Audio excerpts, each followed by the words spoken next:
Where Winds Meet is a free-to-play title that packs a surprising amount of single-player content, serving as both an open-world action role-playing game, but also potentially as an MMORPG if you'd rather play with friends. Taking place in 10th century China and described as a true wuxia experience, where you basically have a ginormous arsenal of martial arts-based superpowers to be used at your leisure as you explore this huge, fully seamless world. Thank you very much to Everstone Studios for sponsoring this video, where I'll be walking you through everything you need to know as you embark on your journey, maybe alone, maybe with a group of friends, into the world of Jianghu. And by the way, I am playing on the early access server, and all footage was recorded there, so some content may differ from the official launch. But with that, let's dive right in.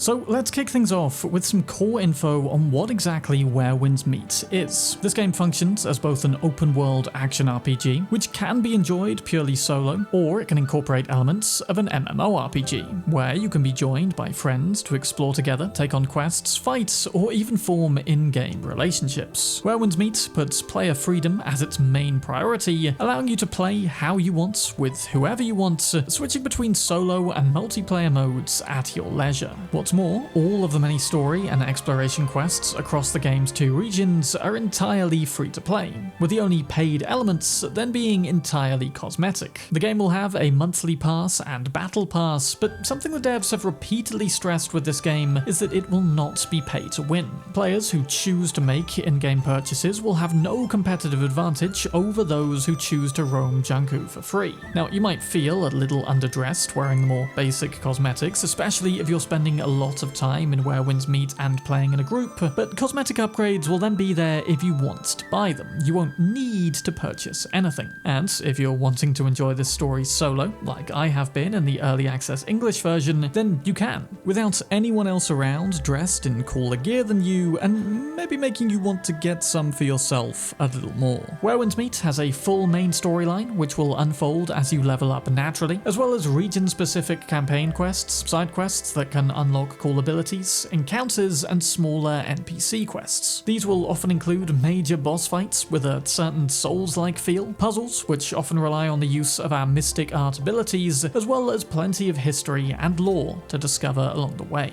In my time so far, there's been no shortage of new things to do and discover, with each quest feeling deliberate and handcrafted, unfolding like an ancient tale, with nothing feeling too repetitive or fetch questy. Now, the developers have said there's over 150 hours of content at launch. I haven't had enough time to complete all of that yet and check for myself, but both map regions do have a percentage indicator for just how much you've completed, and mathematically, looking at the percentage I've done versus the hours I've played, that checks out pretty much exactly to 150 hours if it held true for the whole thing. I'd imagine with harder difficulty enabled and all of the exploration tips switched off, it's gonna take you longer than it otherwise would. So around 150 hours, depending and ranging on you as a player.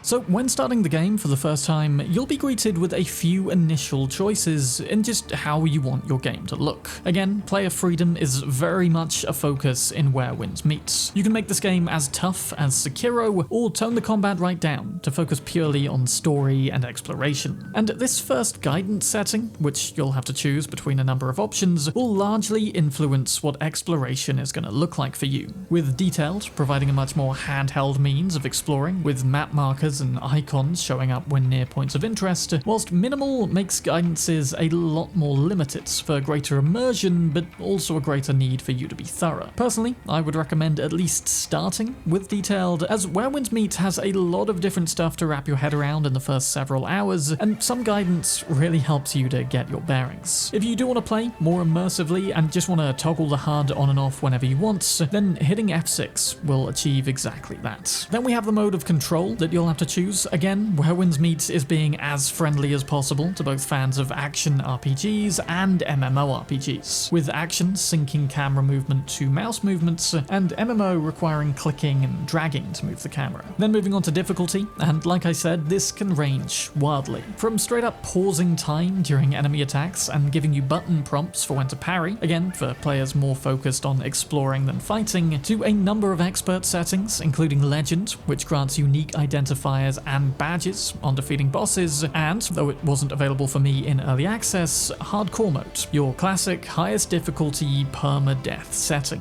Difficulty can be changed literally whenever, though with the exceptions of Hardcore and Legend. So if you do want those extra badges, or just to, permanently die when you die, then you will have to choose those and stick with them from the get-go. Then comes the option, immediately, of whether you want to enter this world in solo or multiplayer, again something that can later be switched between whenever, and finally, after an opening sequence, it's on to character creation. Now, there's a bunch of customizability options here, and facial sculpting is actually pretty clear and straightforward. In fact, you can even upload an image, in this case, to get a likeness more akin to you, or I guess just anyone else that you want your character to look like. Again, whatever you wind up going for isn't necessarily permanent. You can change your face later, and even have multiple facial presets to switch between, though creating each of those will consume a Water Lady script, an item you'll then have to go and obtain more of in-game. And once into the main game, you can also tweak the game display for a number of different visual styles. 16 notes of music is the default for the world of Jianghu, but you can tailor the visuals with a range of other options for a more personalized look when exploring the world.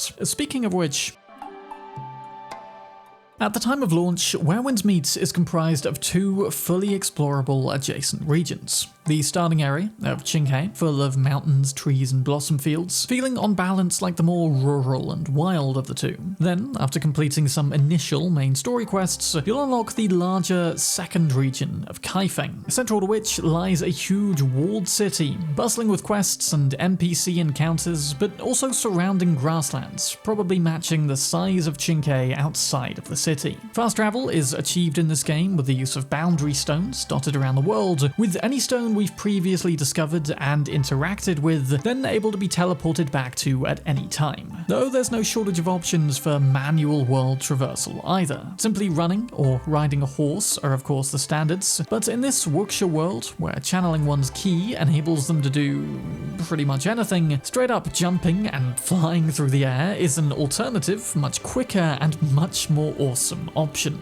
The Qinghe side quest, What Lies Beneath Twilight Clouds, will ultimately unlock this ability, though you will also need to rack up a fair amount of exploration points, namely by looting chests and completing missions, before you unlock the accompanying item to freely use this power. So there is still certainly a need to earn this awesome ability. In fact, exploration is going to be a way to unlock many of the mystic abilities, with a lot of them not requiring you to complete a specific quest, though there's also plenty that do, but many just basically having the prerequisite that you've just done a certain amount of exploration, with every 1,000 exploration points unlocking a new set of rewards, some small, some game-changing. Speaking of which, be sure to check out the various game menus fairly often, as there's generally always new rewards to be claimed and collected. If you see a red dot or this little white noise indicator over any of these menu areas, it usually means a new upgrade or thing to collect, from basic currency to game-changing scrolls to comprehend and learn new skills. Some of the much larger and busier game menus, like the Compendium, don't always notify you of new discoveries though, so be sure to also check these out manually from time to time too.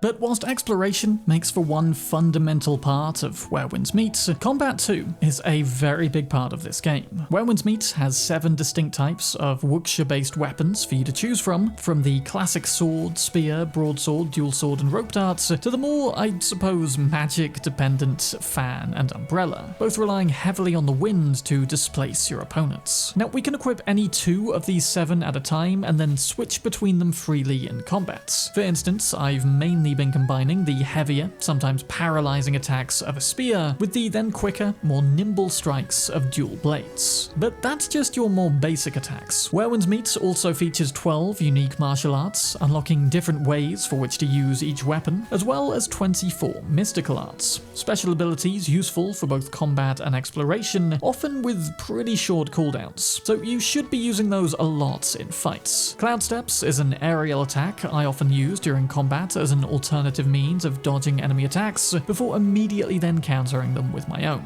But there's also attacks for AoE damage, area debuffs, hurting specific singular targets, and general support. Also, as I touched on briefly earlier, some of these mystic arts will also be crucial in solving puzzles. Meridian, for instance, can freeze targets in place, or sometimes break seals, whilst Heavenly Snatch is basically telekinesis, and something I've mainly used thus far to loot guarded chests far enough away from the prying eyes of said guards. Now, in terms of upgrading weapons or just unlocking new skills to begin with, the game can also be fairly generous with telling you just how and where, and often hovering over something locked in a menu, the game will then point you to where you need to go next. Whether it's a merchant selling a required material, the location of a needed scroll, or a group that can teach you new martial arts. And by teach, I don't necessarily mean paying a master for one-to-one lessons. See, in Where Winds Meet, you can also learn skills simply through observation, with a little minigame involving focusing on the right details to comprehend what someone or indeed something is doing before picking up on that skill yourself, leaning into this idea that anyone can achieve literally anything purely with the right amounts of discipline and drive.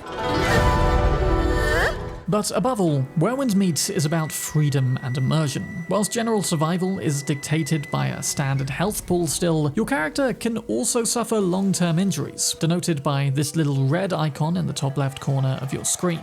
You can click this by pressing Ctrl to bring up the cursor at any time, with options then displaying on ways to remove this injury. The most simple of which is probably just visiting and paying a healer, but you can also try to recruit the help of a healer class player. So if you are playing in a group, then maybe you can have one of you pick this role to make healing injuries both quick and convenient. Crime and punishment is also something to watch out for in Where Winds Meet. Breaking the law will involve you going to jail and serving time, but for the most part, this game focuses on being truly open. The main story does need to be followed to a point, I think, in order to unlock the second Kaifeng region, but for the most part, you are free if you wish to just go off and explore. Find NPCs, learn new skills, complete random quests, and build your character in whatever way you choose, whether that's to become a well-rounded solo or min-maxing into healing skills specifically, say, to support a party with tanks and DPS fighters also. But comment below what you're most excited to get up to in this immersive wuxia world. Check out Where Winds Meet for yourself via the link down below, which is available on PS5, Steam, and Epic.